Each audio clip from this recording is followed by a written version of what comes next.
We haven't seen a lot of persecution in America where we've just been shot. I mean, there's been some through the years and all that, but things may change. I don't know.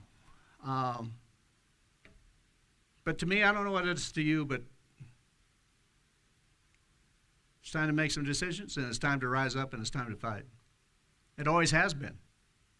It always has been. People say, well, this is the day we need to do it. It's always been the day of salvation. It's always been the time to rise up. It doesn't matter what generation you're in. It doesn't matter when you were born. It doesn't matter how old you are. It doesn't matter how young you are. Today is the day of salvation. Today is a day to rise up, make a decision, and believe God and trust Him and fight your fears and fight your insecurities and do something for that has an impact for all eternity. I remember just, saying, man, a lot of us are going to die. And we're going, and I was sitting there praying in a little Volkswagen. I was about 21 years old. God, how am I going to go? And he said, he said, you're going to die by a knife.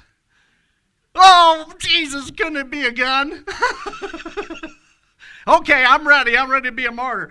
And years later, he said to me, son, you were hearing a lot of stuff at that time. Not all of it was from me.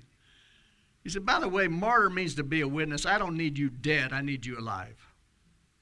Stop believing you're going to have to die for me and start living for me.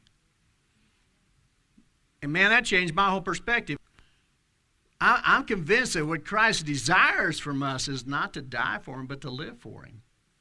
I'm convinced He wants us to use the name of Jesus and the weaponry that we have to stay alive. That's why we're making that confession. God, I make a choice to stay alive. I'm your ambassador. I'm better for you alive than dead. And you say, well, what if He does want you dead? Well, don't fight. I mean, you're not going to fight Him. I mean, go then, okay?